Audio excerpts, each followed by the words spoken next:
Hi I am Rahul और welcome on my channel.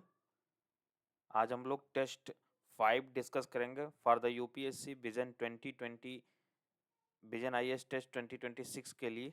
ठीक है, 2026 के प्रीलिम्स को लेकर हम लोग तैयारी कर रहे हैं। उसका आज हम लोग Vision IAS test test number 5 जो है डिस्कस करेंगे। यह टेस्ट जो है basically ancient India, ancient and medieval India पे है। ठीक है, मेडाइवल पे है।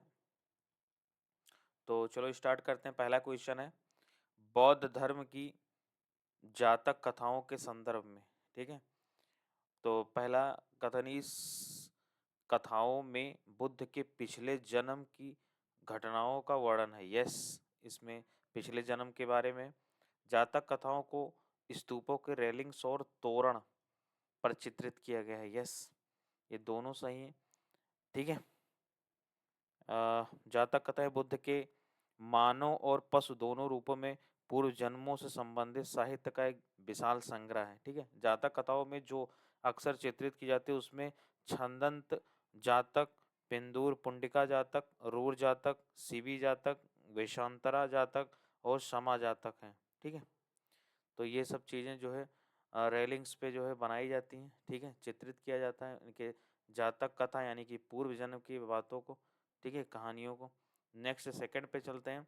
रजमनामा जो है ये रामायण का फारसी संस्करण है। रामायण का नहीं है, ये महाभारत का है। ठीक है, महाभारत का है। रजमनामा महाभारत का फारसी संस्करण है। दूसरा, अकबर ने प्रतिष्ठित संस्कृत ग्रंथों का फारसी में अनुवाद कराया था। बिल्कुल कराया था। ठीक है, अकबर ने कराया था। ठीक है, अकबर ने प्रतिष्ठित सांस्कृतिक ग्रंथों का फारसी में अनुवाद और चित्रण कराया था। ठीक है, इस काल में हिंदू महाकाव्य महाभारत का फारसी अनुवाद और सचित्र चित्रण रजमनामा के नाम से जाना गया। यह कार्य 1589 में 1500 कब इसका डेट ईयर पूछ ले तो 1589 में किसने किया था? दशवंत के देख रेख में की गई थी। चित्रकार दशवंत के देख रेख में। तो ये भी एक क्वेश्चन पूछ लेता है कि दशवंत जो है चित्रकार किसके समय थे? तो अकबर के समय थे। तो ये भी ध्यान रखना है। ठीक है, तो अकबर जो है सर्वधर्म संभाव के उस पे चलते थे, सिद्धांत पे। तो पहला सही, पहला गलत है, दूसरा सही है। तो स्टेटमेंट देखो, पहला सही नहीं है। ठीक है, पहला सही नहीं है किंतु सेकंड सही है। ठीक है, चलते हैं थर्ड नंबर पे। थर्ड क्या है? इधर है थर्ड। दिल्ली सल्तनत के एक शासक के संदर्भ में पूछ रहा है। तो उसने दीवाने अर्ज विभाग का स्थापना किया था। तो दीवाने अर्ज का किसने किया था? बलबन ने किया था, ये ध्यान रखना। ठीक है, बलबन ने किया था। और सिजदा और पैबोस प्रथा की शुरुआत भी उसने किया था। सिजदा मीन सर झुकाना, पैबोस मीन उनके पैर को चूमना। ये कुलीन जो उनके साथ रहते थे, कुलीन वर्ग को जो है ये करना पड़ता था। ठीक है, जिससे कि वो कुलीन वर्ग उसके बराबर नहीं होते थे। ठीक है, ऐसे उसको सिद्ध करते थे। बलबन ने ही जो है उसको ख़त्म किया था, जो चालीसा करके बना के रखे थे। ठीक है, जिसमें 40 कुलीन वर्गों का एक संगठन था जो उनको गाइड करता था, उसको भी ठीक है उसको ख़त्म किए थे। उसने भारतीय मुसलमानों को शक्ति और शासन के पदों से बाहर रखा। ठीक है, वो भारतीय मुसलमानों को बाहर रखा था। तो इसका आंसर क्या हुआ? Balban. B is the correct answer. Next move करते हैं। पूरा नाम था गयासुद्दीन बलबन। ठीक है, गुलाम वंश का शासक था ये। नेक्स्ट मूव करते हैं थर्ड नंबर पे। फोर्थ नंबर पे करंट का क्वेश्चन है और पूछ रहा है कि ये जो advanced space based solar observatory है ये किसका है? तो ये भारत का नहीं है। ये किसका है? ये चाइना का है। ठीक है, ये चाइना का है। इसे कुआफू भी बोलते हैं, कुआफू। ठीक है, और ये चाइना का है, भारत का नहीं है। तो पहला गलत। दूसरा, हिनोडे जापान का है। यस, सोलर एंड हेलोस्फेरिक ऑब्जर्वेटरी, तो ये कहाँ का है? तो ये बेसिकली नासा और ईएसए का है। ESA means European Space Agency. ठीक है, तो इसमें केवल एक सही है। A is the correct answer. Next चलते हैं फिफ्थ नंबर पे। फिफ्थ पे चलते हैं। फिफ्थ क्या है? अजीवक संप्रदाय जो है भारतीय दर्शन के रूढ़वादी आस्तिक विचारधारा में से एक है। नहीं, ये रूढ़वादी नहीं है।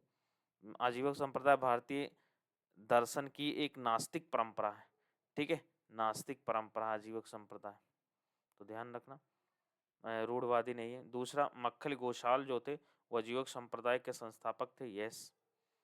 तीसरा, लोमेश ऋषि गुफा जो थी वो अजीवक संप्रदाय के समय चंद्रगुप्त मौर्य ने नहीं, अशोका ने बनवाया था। ठीक है, अशोका ने संरक्षण दिया था। तो इसमें भी एक सही है, दो गलत है। ठीक है।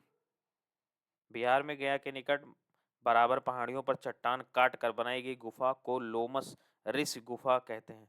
तो ये कहाँ पे है? बराबर पहाड़ी पे है। बराबर पहाड़ी, बराबर हिल, गया जिला में है ये, देख लेना। ठीक है, द गया में है ये, गया बिहार में, तो ये ध्यान रखना। लोमेश ऋषि गुफा बराबर में। ठीक है। गुफा का मुख्य प्रवेश द्वार अर्धवृत्ताकार चैत्य मेहराब से सुसज्जित। यह गुफा मौर्य शासक अशोक के काल में तीसरी शताब्दी में बनवाई गई थी। थर्ड बीसी में बनाई थी, थर्ड सेंचुरी बीसी में बनाई गई थी। ठीक है, third BC, third century BC. Next move करते हैं, 6 नंबर पे चलते हैं। 6 क्या है? निम्नलिखित युग्मों पर विचार कीजिए। ठीक है, शब्द और विवरण। ओके, तो उलूक क्या होते थे? उलूक बेसिकली पैदल डाक प्रणाली होता था, तो ध्यान रखना उलूक। दहसाला क्या होता था? भू राजस्व, अकबर के समय था। ठीक है, अकबर के समय था ये, ध्यान रखना दहसाला। 1800 1580 में जो है अकबर ने दहसाला नामक एक नई भू राजस्व की शुरुआत की। इस प्रणाली के तहत विभिन्न, टोडरमल का नाम सुने हो? टोडरमल भी इसी संबंधित है। टोडरमल तहत विभिन्न फसलों की औसत उपज के साथ साथ पिछले 10 वर्षों में प्रचलित औसत कीमतों की गणना की जाती थी। इस औसत उपज का एक तिहाई भाग, एक थर्ड, वन थर्ड लेते थे। ठीक है। इसमें जिम्मी क्या होता था? तो जिम्मी बेसिकली दिल्ली सल्तनत काल में हिंदू प्रजा को जिम्मी कहते थे। हिंदू पॉपुलेशन को मुगल काल में, दिल्ली सल्तनत में, ठीक है, हिंदू पॉपुलेशन को जिम्मी कहते थे। जिम्मी या संरक्षित लोगों का दर्जा दिया जाता था, अर्थात वही लोग जो मुस्लिम शासक को स्वीकार करते थे, मुस्लिम शासन को स्वीकार करते थे और जजिया नामक कर देने के लिए सहमत थे। ठीक है, तो इसमें 2 सही है, B is the correct answer. Next move करते हैं 7 नंबर पे। 7 क्या कहते हैं? पहली और दूसरी शताब्दी ईसा पूर्व के ग्रीक और रोमन यात्रियों की विवरण में कथन दिया गया है। तो उसमें बताना है, ग्रीक भाषा में लिखी गई टालेमी की पुस्तक जियोग्राफी भारत की भूगोल और वाणिज्य महत्वपूर्ण जानकारी देती है, वाणिज्य पर। ठीक है, तो ये फैक्ट याद रखना, वेरी इंपॉर्टेंट है। नेक्स्ट, लैटिन भाषा में लिखी गई प्लिनी की पुस्तक नेचुरल हिस्टोरिया, ये भी इंपॉर्टेंट है, भारत और इटली के बीच व्यापार पर महत्वपूर्ण जानकारी देती है। यस, तो इसका आंसर है C is the correct answer. Okay, very simple. Next move करते हैं, 8 पर चलते हैं। 8 क्या है? पद्म नायडू प्राणी उद्यान। ठीक है, ये कहाँ पे है? तो ये जो है वेस्ट बंगाल के दार्जिलिंग में है, दार्जिलिंग में है। ठीक है, दार्जिलिंग जो सिक्किम है उसके नीचे जो वेस्ट बंगाल का पार्ट है नेपाल से सटा हुआ, वहाँ का ये पार्ट है, वहाँ पे है ये प्राणी उद्यान। पहला स्टेटमेंट पढ़ते हैं, यह भारत में सर्वाधिक ऊंचाई पर स्थित प्राणी उद्यान है। ठीक है, लेह, ये लेह में नहीं है, यही तो गलत है, लेह में नहीं, ये वेस्ट बंगाल में है। ठीक है, 7000 फीट से अधिक की ऊंचाई पर स्थित है, तो पहला गलत होगा क्योंकि लेह में नहीं है। दूसरा है, यह भारत का पहला चिड़ियाघर है जिसमें विशेष रूप से बर्फीली क्षेत्रों में पाए जाने वाले वन्य जीवों के डीएनए नमूनों को संरक्षित किया गया है। यस।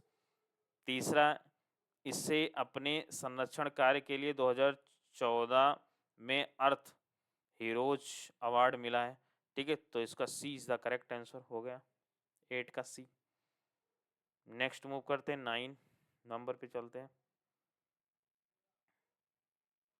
9 में भारत सरकार द्वारा शुरू किया गया सहयोग पोर्टल मुख्य रूप से किस उद्देश्य के लिए है? तो ये बेसिकली कंटेंट हटाने हेतु अनुरोध जारी करने और साइबर अपराध संबंधी जांच में समन्वय स्थापित करने में अधिकृत एजेंसियों को सक्षम बनाना है। ठीक है, C is the correct answer. Next move करते हैं 10 नंबर में, 10 पर चलते हैं। यह एक महत्वपूर्ण गुफा है। इसमें वज्रयान बौद्ध धर्म से संबंधित कई प्रतिमाएं हैं।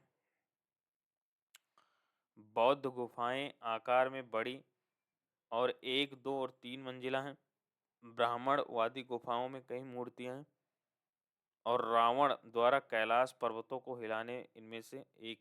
तो किस गुफा की बात करती है? तो एलोरा की बात करती है। ठीक है, एलोरा गुफा महाराष्ट्र के औरंगाबाद जिले में है। यह अजंता से 100 किलोमीटर दूर स्थित और इसमें बौद्ध, ब्राह्मण और जैन धर्म से संबंधित कुल 34 गुफाएं हैं। ठीक है, 34 गुफाएं हैं। इसमें 5वीं शताब्दी ईस्वी से लेकर 11वीं शताब्दी ईस्वी तक के तीनों धर्मों से संबंधित मठ हैं। ठीक है, एलोरा में बेसिकली तीनों संबंध हैं। बौद्धयान है इसमें, ठीक है, हिंदू हैं, बौद्ध हैं इसमें, बौद्ध, हिंदू और जैन। बौद्ध, हिंदू और जैन, इसमें तीनों हैं। ठीक है, नेक्स्ट मूव करते हैं 11 नंबर पे। 11 पे चलते हैं। निम्नलिखित में से कौन छाया पुतली की परंपरा से संबंधित है? ठीक है, इसमें छाया पुतली से तो बेसिकली रावण छाया जो है, रावण छाया जो है छाया पुतली परंपरा से संबंधित है। ठीक है, तो C is the correct answer. C is the correct answer. छाया पुतली की परंपरा से संबंधित है रावण छाया। ठीक है, कठपुतली कहाँ की? ये राजस्थान की है। राजस्थान की परंपरागत पुतलियों की कठपुतली कहते हैं। ठीक है, काठ के एक टुकड़े से तराश कर बनाई गई ये पुतलियां रंग बिरंगे पहनावे में बड़ी गुड़ियों के समान लगती हैं। ठीक है, एक है कुंडही, ये उड़ीसा में है। बोयम्बटू ये कर्नाटका में है। ठीक है, ये पूछ सकता है। उसके बाद बोम्मालटम ये तमिलनाडु में है। ठीक है, 11 का सी। नेक्स्ट मूव करते हैं 12। 12 पूरा पाषाण युग के संदर्भ में, तो इसका जो है पूरा पाषाण युग में भारत की पूरा पाषाणकालीन संस्कृति हिमयुग के प्लाइस्टोसीन कल्प में विकसित हुई थी। ठीक है, तो ठीक है, ये दूसरा सिंधु गंगा के जलोढ़, सिंधु और गंगा के जलोढ़ मैदानों में पूरा पाषाणिक कालीन स्थलों की उपस्थिति नहीं पाई जाती है, गलत पाई जाती है। ठीक है, सॉरी, सिंधु और गंगा में जो है यहाँ पे नहीं पाई गई है। ठीक है, तो ये सही है। नेक्स्ट है पूरा पाषाण युग के विशिष्ट औजार फ्लैक्स और सूक्ष्म पाषाण, तो ये पूरा पाषाण में नहीं पाया गया है, ये मध्य पाषाण में पाया गया है। ठीक है, मध्य पाषाण काल में पाया गया।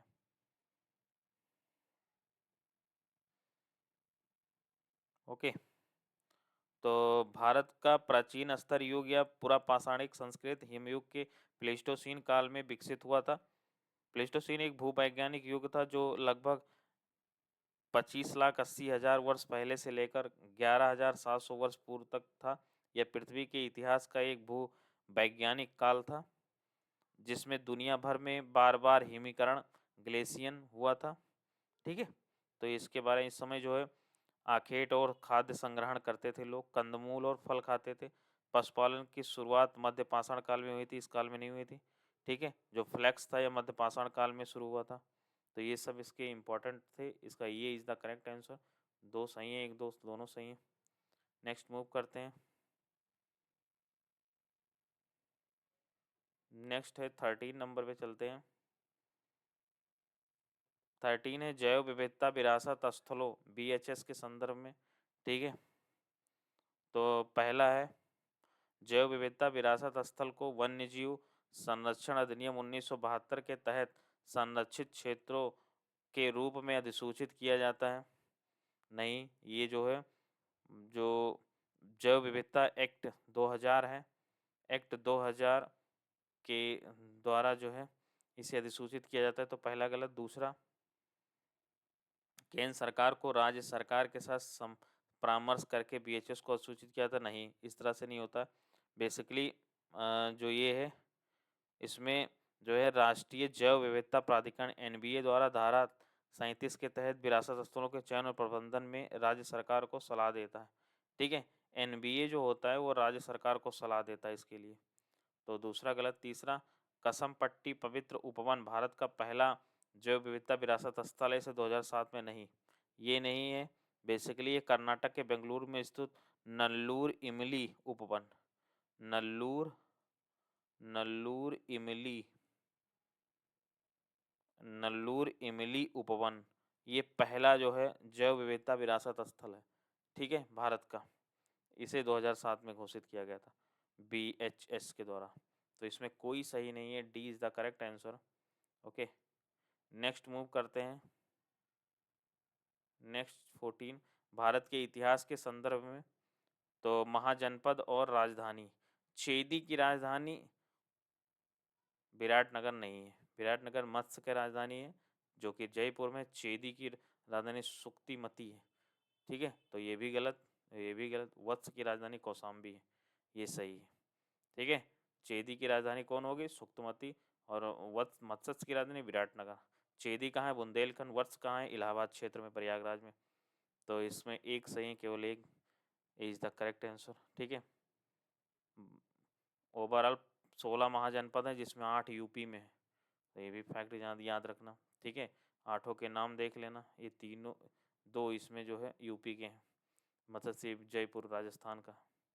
नेक्स्ट मूव करते हैं मोहम्मद बिन तुगलक के बारे में, ठीक है। 15 का देखें, कराची अभियान मोहम्मद बिन तुगलक के शासनकाल में शुरू हुआ था। यस, वह झेलम नदी के पास मंगोलों से हार गया था। नहीं भाई, वो हारा नहीं था, इसलिए वह कभी भी सिंधु नदी से आगे अपना साम्राज्य नहीं किया, गलत है, ठीक है। बेसिकली उसने मोहम्मद बिन तुगलक के शासनकाल के प्रारंभिक वर्षों में तरमासीन के नेतृत्व में मंगोलों ने सिंध पर आक्रमण किया था और उनका एक दल दिल्ली में 65 किलोमीटर दूर मेरठ तक पहुंच गए थे। मोहम्मद तुगलक ने न केवल मंगोलों को झेलम के पास एक युद्ध में हराया बल्कि कालानौर पर कब्जा भी कर लिया और कुछ समय के लिए उसका साम्राज्य सिंध के पार पेशावर तक फैल गया, ठीक है, तो वो जीता था। तो ये स्टेटमेंट गलत है, A is the correct answer. Okay, Tughlaq fail जरूर किया था लेकिन मोहम्मद बिन तुगलक लेकिन स्ट्रॉन्ग था, हारा नहीं था। गुप्त काल के दौरान महिलाओं की स्थिति के संदर्भ में, गुप्त काल में विमेन की कंडीशन को देखना है, ठीक है। तो 18 का जो है, उच्च वर्ण की महिलाएं अपनी आजीविका अर्जित करने के लिए स्वतंत्र थी? नहीं भाई, स्वतंत्र नहीं थी, महिलाओं की स्थिति दयनीय थी। महिलाओं को धार्मिक ग्रंथ सुनने की अनुमति थी? यस थी, ठीक है। तो गुप्त काल में महिलाओं की स्थिति भी दयनीय हो गई थी। पुरुष के अधीन महिलाओं की स्थिति को पूरा तरह से व्यवस्थित कर दिया गया था, लेकिन इस समय इस बात पर जोर दिया गया था कि पुरुषों को महिलाओं की रक्षा करनी चाहिए और उनके साथ उदारता से पेश आना चाहिए, ठीक है। निम्न वर्ण की महिलाओं को अपनी आजीविका कमाने की स्वतंत्रता थी, जिसमें उन्हें वह स्वतंत्रता मिली जो उच्च वर्ण की महिलाओं को भी नहीं दी गई थी। ओके, हालांकि महिलाओं को धार्मिक ग्रंथों को सुनने की अनुमति थी। फिर नेक्स्ट मूव करते हैं, इसमें जो है आंसर होगा बी। नेक्स्ट मूव करते हैं 17 नंबर पे, करंट का है, यूक्लिड स्पेस टेलीस्कोप के बारे में। तो यह टेलीस्कोप जो है, यूक्लिड टेलीस्कोप एक अंतरिक्ष मिशन है जो Japan aerospace exploration agency JAXA, ठीक है, इसको शॉर्ट फॉर्म जाक्सा द्वारा संचालित है। यस, इसका उद्देश्य ब्रह्मांड में डार्क मैटर और एनर्जी की जांच करना है।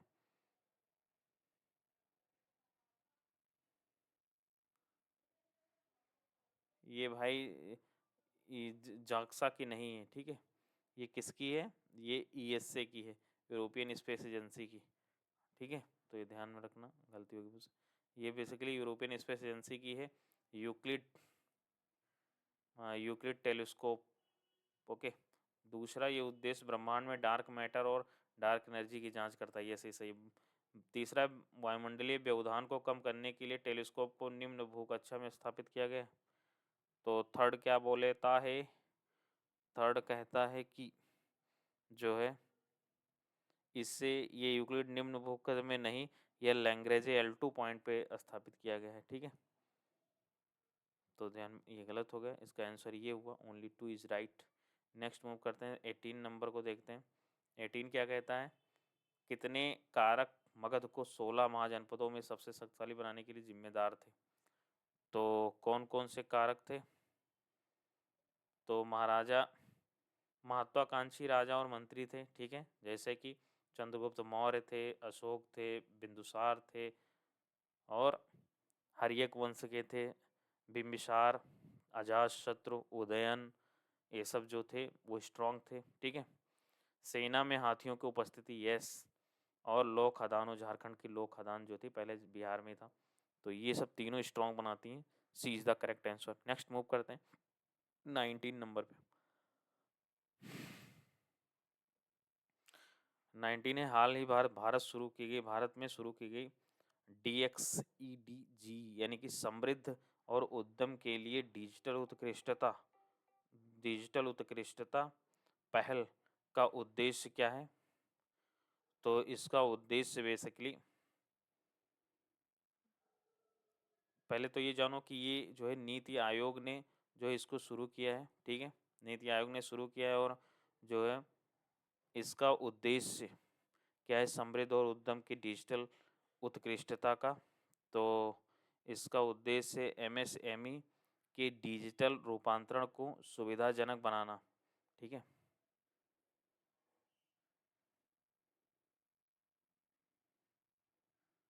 नेक्स्ट चलते हैं 20 नंबर पे। नागर और द्रविड़ स्थापत्य कला के संदर्भ में। ठीक है, पहला है, द्रविड़ स्थापत्य कला के विमान में सीढ़ी नुमा संरचना होती है, जबकि नागर शैली का शिखर वक्राकार होता है। जैसे ये कहने का मतलब ये है, जैसे कि द्रविड़ ये इस तरह होंगे, द्रविड़ीय टेम्पल जो ऐसे ऐसे होती हैं। ठीक है, ये ऐसे इनका गुंबद होता है साउथ इंडियन, जबकि अपने जो नॉर्थ इंडिया के टेम्पल होते हैं ऐसे गुंबद होता है। ठीक है, पहला सही है। दूसरा, प्रवेश द्वार पर द्वारपाल नागर स्थापत्य कला शैली के मंदिरों की एक सामान्य विशेषता है। प्रवेश द्वार ये नागर शैली में नहीं होती, प्रवेश द्वार जो है ये द्रविड़ शैली में होती हैं प्रवेश द्वार। ठीक है, क्यों, क्योंकि जो है वहाँ पे हार्ड रॉक है साउथ इंडिया में, यह है टेम्पल कॉम्प्लेक्स, वहाँ पे हार्ड रॉक है। अक्सर ये ऊंचाई पे बनाई जाती थी, तो वहाँ पे जो है वो उनको मिट्टी पाट के ऊंचा स्थान बनाने की जरूरत नहीं थी, लेकिन वो राउंड करके उसको घेर के वो बनाते थे प्रवेश द्वार, इसे गोपुरम कहते हैं। ठीक है, तो साउथ इंडिया के टेम्पल्स में गेट होते हैं, नॉर्थ इंडियन में गेट का इंपॉर्टेंट नहीं है। जैसे राम मंदिर चल जाओ, कोई गेट का इंपॉर्टेंस नहीं है अयोध्या में। ठीक है, नेक्स्ट थर्ड में जाओ। द्रविड़ स्थापत्य कला में मुख्य मंदिर का गर्भगृह कभी कभी सबसे छोटे टावर्स में से एक में स्थित होता है, जबकि होता है क्योंकि यह मंदिर का सबसे पुराना भाग होता है। ठीक है, तो यही है, द्रविड़ स्थापत्य कला में मुख्य मंदिर का गर्भगृह कभी कभी सबसे छोटे टावर्स में से स्थित होता है, क्योंकि यह मंदिर का सबसे पुराना भाग होता है। ठीक है, तो उसी में गर्भगृह रहता है, तो इसका सी इज द करेक्ट आंसर।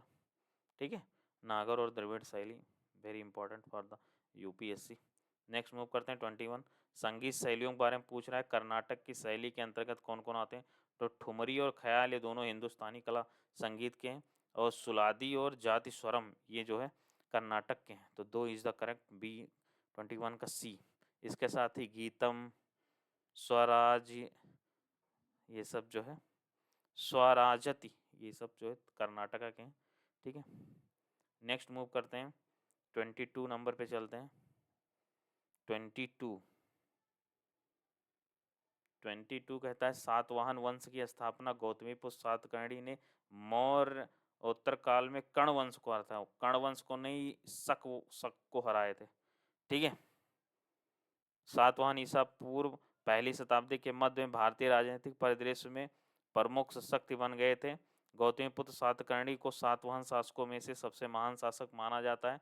उसे पश्चिमी भारत के शक शासक नहपान नहपान नहपान को हराकर सातवाहन साम्राज्य के विस्तार का श्रेय दिया जाता है। सिमुक सातवाहन राजवंश का संस्थापक था। ठीक है, एक जानकारी के लिए, कौन था? सिमुक। ओके, किसको हराया था? नहपान को हराया। तो पहला गलत। दूसरा, सातवाहन राजा पहले शासक थे जिन्होंने बौद्ध और ब्राह्मणों को धार्मिक पुण्य प्राप्त करने के लिए कर मुक्त भूमि प्रदान किए। ठीक है, तो B is the correct answer. Next move करते हैं, 23 नंबर पे चलते हैं।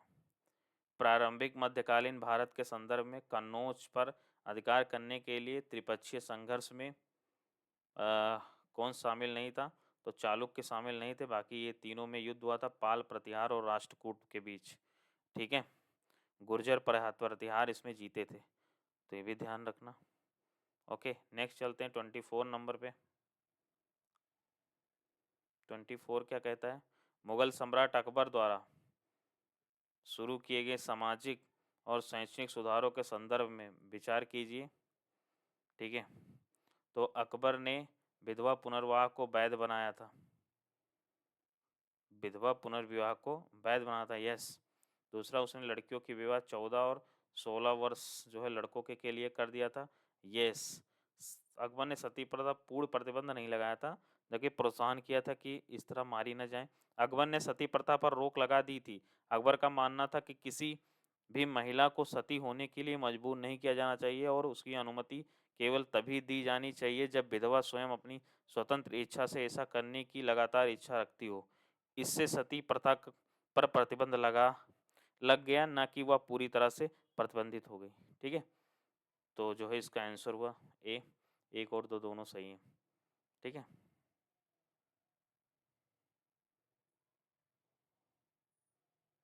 दक्षिण भारत के प्राचीन काल के दौरान निम्नलिखित कथनों पर किस प्रकार के गांव पाए जाते थे? तो तीनों प्रकार के गांव पाए थे, उर, सभा, नगरम। ठीक है, तो इसका ए इज द करेक्ट आंसर होगा। उर जो ग्राम था वो एक सामान्य गांव था। ठीक है, जिसमें किसान जातियां निवास करती थी। ठीक है, ये तमिलनाडु में था। ओके, सिंपल गांव था। सभा ऐसा नहीं था, इसमें जो है ब्राह्मणों को दिया गया गांव था, और ये अग्रहार गांव बोलते थे इसे, अग्रहार। ठीक है, इसमें ब्राह्मण रहते थे। नगरम ये जो है व्यापारियों और सौदागारों के लिए बसाया गया था, व्यापारियों के लिए और सौदागारों के लिए। ठीक है, तो इसमें ए बी सी टी, एक दो तीन तीनों सही। नेक्स्ट मूव करते हैं 26, हिंदुस्तानी शास्त्रीय संगीत ख्याल के बारे में। ठीक है, तो पहला स्टेटमेंट है, ख्याल गायन जो है वो ध्रुपद की तुलना में अधिक गीतात्मक है, यस। दूसरा, ख्याल गायन को वाणियों के आधार पर विभिन्न शैलियों में विभाजित किया गया है, नहीं। ठीक है, ध्रुपद में वाणियों की तुलना में ख्याल में घराने होते हैं। ठीक है, ख्याल में जो है, ख्याल में क्या होते हैं? घराने होते हैं। ओके, ख्याल में घराने होते हैं, ये विभिन्न व्यक्तियों या राजाओं अथवा कुलीन पुरुषों जैसे संरक्षकों द्वारा स्थापित या विकसित गायन शैलियाँ हैं। इसमें प्राचीनतम ग्वालियर घराना है। ठीक है, तो इसका आंसर होगा ए, ओनली वन। नेक्स्ट मूव करते हैं 27 पे चलते हैं। अलाउद्दीन खिलजी के बाजार नियंत्रण और कृषि नीति के संदर्भ में। ठीक है, अलाउद्दीन कौन सही नहीं है पूछ रहा है, तो सही और गलत ये जरूर देखना है कि क्या पूछ रहा है। तो 27 में जो है, अलाउद्दीन खिलजी ने विभिन्न प्रकार की वस्तुओं की कीमत तय कर दी थी, यस। दूसरा है, उसने सभी वस्तुओं के लिए एक साझा बाजार स्थापित किया था, नहीं, सबके लिए अलग अलग बाजार था। ठीक है, सबके लिए अलग अलग बाजार था। जैसे पहला खाद्यान्न के लिए, दूसरा वस्त्र और महंगी वस्तुओं के लिए जैसे चीनी, घी, तेल, सूखे मेवा, तीसरा घोड़ा, दास और मवेशी के लिए था। ठीक है, तो ये गलत हुआ। नेक्स्ट इसका आंसर जो गलत पूछा था वही, तो B is the correct answer. Next move करते हैं, और एक पैराग्राफ दिया है, पूछा है कौन है इसमें। ठीक है, तो पहले पढ़ते हैं। उसने न केवल सिंध, कच्छ और गुजरात पर शासन किया बल्कि सातवाहनों से कोंकण, नर्मदा घाटी, मालवा, काठियावाड़ को भी पुनः प्राप्त किया। वह इतिहास में इसलिए प्रसिद्ध है क्योंकि उसने काठियावाड़ के अर्धशुष्क क्षेत्र में सुदर्शन झील की मरम्मत कराया था। ठीक है, तो ये रुद्रदामन प्रथम ने ही कराया था। सुदर्शन झील बेसिकली चंद्रगुप्त मौर्य ने बनवाया था। ठीक है, तो ये ध्यान रखना, यहीं से हम लोग पकड़ सकते हैं आंसर इसका। ठीक है, और वह संस्कृत का सबसे बड़ा प्रेमी था। आगे, वह एक विदेशी था। ठीक है, भारत में आप बस गया था उसने, लेकिन उसने शुद्ध संस्कृत में पहला लंबा अभिलेख उत्कीर्ण करवाया था। ठीक है, तो इसमें जो है रुद्रदामन सही हुआ, 28 का बी। नेक्स्ट मूव करते हैं। रुद्रदामन का समय था 130 से 150 एडी। ठीक है, इस बी, नॉट की बीसी। नेक्स्ट देखते हैं 29। नयनारों के संदर्भ में निम्नलिखित कथनों पर विचार कीजिए। तो दूसरा पहला है, नयनार संत विष्णु के नहीं शिव के उपासक थे। ठीक है, 63 नयनार थे। दूसरा, नयनार संतों के भजन को पेरिया पुराणम नामक एक ग्रंथ में संकलित किया गया है। ठीक है, तो B is the correct answer. Okay, Periya Puranam एक तमिल काव्य वृतांत है जो तमिल शैव संप्रदाय के प्रमाणित कवियों और 63 नयनारों के जीवन को दर्शाता है। ठीक है, तो ये काफ़ी इंपॉर्टेंट है। B is the correct answer. Next move करते हैं 30। हाल ही में सुर्खियों में रहे एआई वॉशिंग का तात्पर्य क्या है? ठीक है, एआई वॉशिंग का तात्पर्य बेसिकली निवेश को आकर्षित करने के लिए उत्पादों या सेवा में एआई के उपयोग को बढ़ावा चढ़ाकर या गलत तरीके से दावा करने की प्रथा, एआई वॉशिंग कर देते हैं। ठीक है, नेक्स्ट मूव करते हैं। कथक नृत्य के संदर्भ में पूछ रहा है। कथक नृत्य कहाँ का है, यूपी का है या नॉर्थ इंडिया का है? इसे शंकर देव ने वैष्णव धर्म के प्रचार के लिए माध्यम के रूप में नहीं, उन्होंने क्षत्रिय नृत्य जो कि असम का है उसको उन्होंने लाया था। ठीक है, तो पहला गलत। दूसरा, एक शास्त्रीय नृत्य है जो हिंदुस्तानी संगीत से जुड़ा है, ये सही है, B is the correct answer. Okay, तो ये सब जो है इसमें घराना है कथक में, जयपुर, बनारस, लखनऊ। ठीक है, ये पैरों के कलायबद्ध गतिविधियों को छोटे घुंघरू पहनते हैं। भारत का एकमात्र शास्त्रीय नृत्य है जिसका संबंध मुस्लिम संस्कृति से भी जुड़ा है। यह कला में हिंदू और मुस्लिम प्रतिभा के एक अद्वितीय संगम को दर्शाता है। कथक शास्त्रीय नृत्य की एकमात्र ऐसी शैली है जो हिंदुस्तान या उत्तर भारतीय संगीत से जुड़ा है। ठीक है, तो ये सब ध्यान रखना, B is the correct answer. Next move करते हैं 32 नंबर पे। 32 क्या कहता है? फिरोज शाह बहमनी के बारे में पूछ रहा है 32। तो उसने खगोल विज्ञान के अध्ययन को प्रोत्साहित किया था और दौलताबाद के पास एक वेधशाला का निर्माण करवाया था। यस। दूसरा, वह विजयनगर साम्राज्य के राजा देव राय प्रथम का समकालीन था। यस। ठीक है, फिरोज शाह बहमनी का कार्यकाल कितना समय था? 1397 से 1422। ठीक है, तो ये ध्यान रखना, तो C is the correct answer. Next move करते हैं 33। केंद्र सरकार ने 10 लाख फसल जर्म प्लाज्म के संरक्षण के लिए राष्ट्रीय जीन बैंक एनजीबी की स्थापना की घोषणा की। ठीक है, तो इसमें क्या है? तो बेसिकली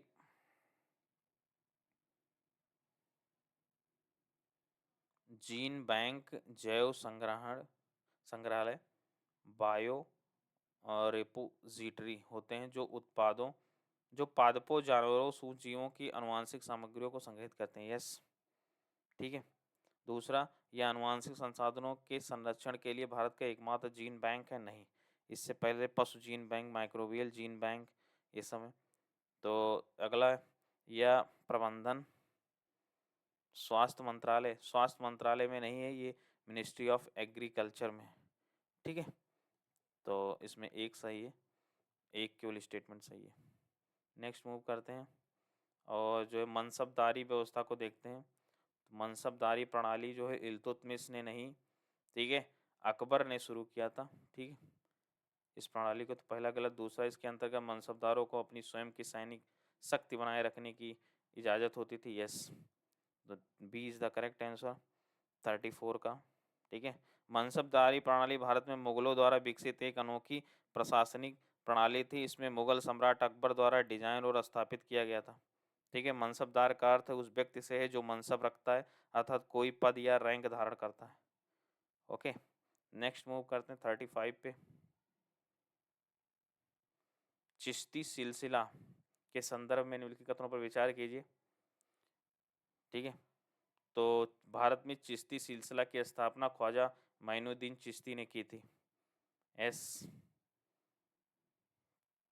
ठीक है, दूसरा, चिश्ती किसी प्रकार का दान स्वीकार करने से बचते थे? नहीं, वो स्वीकार करते थे दान।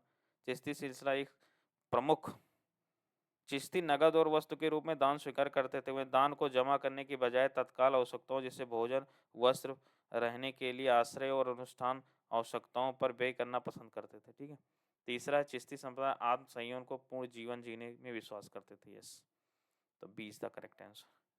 ठीक है, भारत में 1192 में भारत में आए थे। ठीक है, कौन आया था? ख्वाजा माइनुद्दीन चिश्ती, अजमेर में इनकी दरगाह है। नेक्स्ट, युद्धाभ्यास और भागीदार देश।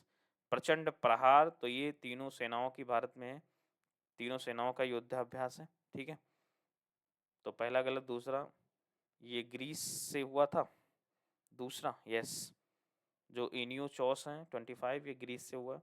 युद्ध अभ्यास इंद्र जापान से नहीं हुआ है, ये हुआ है रसिया से। ठीक है, ये नेवल एक्सरसाइज है, नेवल ने नौसेना करती है। तो इसमें एक केवल सही है, दो नंबर का सही है, 36 का ये सही। नेक्स्ट मूव करते हैं और जो है 37 देखते हैं।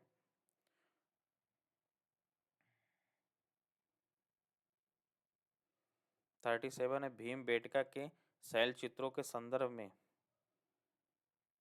ठीक है, शैल चित्रों के संदर्भ में, तो पहला है भीम बेटका की गुफाओं की खोज पुरातत्वविद BS वाड़कर ने की थी। यस, दूसरा, भीम बेटका के मध्य पाषाणिक कालीन चित्र उत्तर पूरा पाषाणिक चित्रों से आकार में छोटे होते हैं। यस, मध्य पाषाण कालीन चित्रों में से जानवरों को प्राकृतिक अवस्था में चित्रित किया गया है। यस, जबकि मनुष्यों को केवल सुरुचि पूर्ण रीत से प्रस्तुत किया गया है। यस, तो इसका आंसर हुआ सी इज द करेक्ट आंसर। ठीक है, नेक्स्ट मूव करते हैं 38 पे चलते हैं। हर्षवर्धन के शासनकाल के संदर्भ में उसने कन्नौज को अपनी सत्ता के केंद्र बनाया। उसने शासनकाल के दौरान पुरोहितों को भूमि अनुदान देना बंद कर दिया था? नहीं, दिया था। ठीक है, हर्ष के शासन के इतिहास में बाणभट्ट ने हर्षचरित लिखा था। ठीक है, उसके दरबारी में कब थे? इसी समय वेनसोंग आए थे। ठीक है, जो भारत में लगभग 15 साल रहे थे। तो इसका आंसर ये हुआ 38 का ये। नेक्स्ट मूव करते हैं 39 का, देखते हैं 39 जो है पूछ रहा है क्षेत्र कहाँ कहाँ है। ठीक है, तो शक तमिलकम शक नॉर्थ क्षेत्र में थे, तो पहला गलत। दूसरा, चेर मध्य एशिया में नहीं थे, ये बेसिकली केरला में थे। कुषाण पश्चिमी भारत, कुषाण पश्चिमी भारत नहीं थे, ये जो है उत्तर भारत में थे, और ये सिंध से लेकर उत्तर भारत में थे, सिंध टू। कुषाण जो है मध्य एशिया से लेकर मिड एशिया से लेकर और नॉर्थ वेस्ट इंडिया तक थे। ठीक है, तो कोई सही नहीं इसमें, D is the correct answer. Next देखते हैं 40 नंबर पे। अकबर के शासनकाल के संदर्भ में निम्नलिखित कथनों पर विचार कीजिए। अकबर ने साम्राज्य को सूबा नामक 12 प्रांतों में विभाजित किया। यस, अकबर के शासनकाल को तो बटाई और नस्क प्रशासनिक पद थे। बटाई प्रशासनिक पद वद नहीं थे, बटाई में ये होता था कि रेवेन्यू का कितना हिस्सा बांटना है। ठीक है, बटाई शब्द से स्पष्ट ही है। ठीक है, तो A is the correct answer. Next move करते हैं 41 नंबर पे चलते हैं। हाल ही में क्लीन एयर फंड रिपोर्ट में ब्लैक कार्बन उत्सर्जन में विभिन्न क्षेत्रों के योगदान पर प्रकाश डाला। उसके अनुसार ब्लैक कार्बन उत्सर्जन में उनके योगदान के अवरोही मतलब घटते हुए क्रम में निम्नलिखित स्रोतों पर व्यवस्थित कीजिए। ठीक है, तो जो है A is the correct answer. आवासीय क्षेत्र, उसके बाद जंगल की आग से, उसके बाद उद्योग, उसके बाद अपशिष्ट, तो ये जो है अवरोही क्रम है, मतलब घटते हुए क्रम है। ठीक है, नेक्स्ट मूव करते हैं 42 नंबर पे, इब्न बतूता के बारे में। इब्न बतूता मोरक्को के थे, रहला नामक पुस्तक लिखे थे। ये सब जानकारी एमबीटी के समय आए थे। ठीक है, तो इनके बारे में सभी फैक्ट पता होना चाहिए। इब्न बतूता मोरक्को के लिए यात्री थे जो 14वीं शताब्दी में भारत आए थे। इसी समय जो एमबीटी भारत के शासक थे। मोहम्मद बिन तुगलक, तुगलक वंश के शासक थे भारत में। ठीक है, उसने अलाउद्दीन खिलजी ने दक्षिण का काजी, काजी मतलब क्या होता है, न्यायाधीश, तो एमबीटी ने नहीं, एमबीटी खिलजी ने नहीं, एमबीटी ने स्थापित किया था। इसने अरबी में रेहला नामक वृत्तांत लिखा था। तो इसका D is the correct answer होगा। ठीक है, डी सही होगा, क्योंकि एमबीटी ने इसे काजी, दिल्ली का न्यायाधीश नियुक्त किया था। नेक्स्ट देखते हैं पुलकेशिन द्वितीय के बारे में। तो इसने हर्ष को हराया था, ये चालुक्य वंश का शासक था। ठीक है, इसने हर्ष को पराजित किया था, यह हर्षवर्धन को। इसने ऐहोल शिलालेख की रचना करने वाले रविकीर्त सहित कई अन्य विद्वानों को संरक्षण दिया था। यस, ऐहोल शिलालेख की रचना करने वाले। इसने कदम की राजधानी बनवासी को अपने अधीन कर लिया। मैसूर के गंगों को अपनी अधीनता स्वीकार करने के लिए मजबूर किया। ठीक है, D is the correct answer. Next चलते हैं 43। भारत के सांस्कृतिक इतिहास के संदर्भ में अरबस्क क्या है? अरबस्क बेसिकली कलात्मक सजावट का एक रूप है। कलात्मक सजावट का एक रूप क्या है? अरबस्क। नेक्स्ट 45 देखते हैं। 45 महाजनपदों के संदर्भ में। ठीक है, महाजनपदों के संदर्भ में है। तो सभी महाजनपद राजतंत्रीय थे और राजाओं द्वारा शासित होते थे, सभी नहीं थे। ठीक है, जो वैशाली था, वैशाली यानी कि उसको क्या कहते थे? वैशाली को, वैशाली का नाम क्या था? चंपा। चंपा तो अंग की राजधानी थी। ठीक है, तो यद्यपि भिन्नताएं हैं, लेकिन वज्र, मगध, कौशल, कुरु, पंचाल, गंधार, अवंती जैसे कुछ नाम हर जगह देखने को मिलते हैं। स्पष्ट रूप से महत्वपूर्ण महाजनपद में अधिकांश महाजनपद राजाओं का शासन था, लेकिन गण या संघ के रूप में भी जाना जाता था, जहाँ कुलीन तंत्र थे, जहाँ सत्ता कई पुरुषों द्वारा साझी की जाती है, इसे अक्सर सामूहिक रूप से जाना जाता है। ठीक है, तो लिच्छवी वगैरह जो गणराज्य थे वहाँ पे जो है गणराज्य था, वो बेसिकली राजतंत्र नहीं था। ठीक है, तो सभी एक स्ट्रीम स्टेटमेंट लिखा है, काट दो इसको। कुछ कुछ वाले तो अक्सर सही होंगे। तो देखो, कुछ महाजनपदों में अपनी अस्थायी सेनाओं का गठन किया और नियमित नौकरशाही को बनाए रखा, तो ये सही हो जाएगा 45 कभी। इस तरह से क्वेश्चन को बगैर जाने हुए भी सॉल्व कर सकते हो। ठीक है, नेक्स्ट चलते हैं और 46 को देखते हैं। चंद्रगुप्त मौर्य के बारे में है। इसने विक्रमादित्य की उपाधि, यस। इसके दरबार में कालिदास रहते थे, यस। तीर्थ यात्री चीन के हुएनसांग, इस समय हुएनसांग नहीं आए थे इस समय कौन आया था? चीनी यात्री फहियान आए थे। फहजियान नाम था इनका, फहजियान। और ये 399 से लेकर 1414 तक आए थे, 414 था। ठीक है, तो दो स्टेटमेंट इसके सही हैं। नेक्स्ट मूव करते हैं 47 पे चलते हैं। सूफी परंपरा के संदर्भ में मूल फुजात शब्दावली का अर्थ, मूल फुजात शब्दावली का अर्थ क्या है? तो सूफी संतों की शिक्षाओं का संग्रह को मूल फुजात कहते हैं।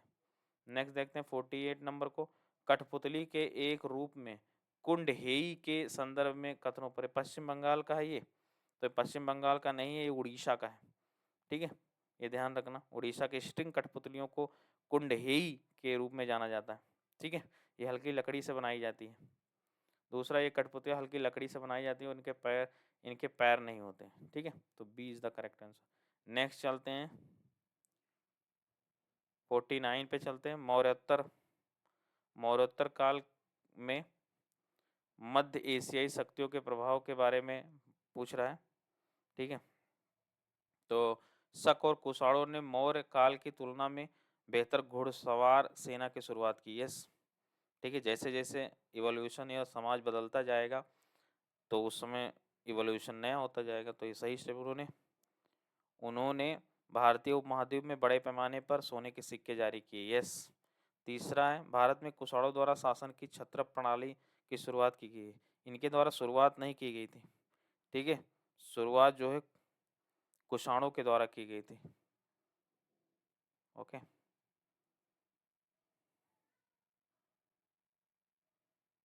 कुषाणों ने शकों द्वारा, कुषाण के पहले किसके द्वारा शुरू की थी? शकों के द्वारा, उसी को इन्होंने मजबूत किया था कुषाणों ने। तो ये इज द करेक्ट आंसर। आज का लास्ट क्वेश्चन देखते हैं।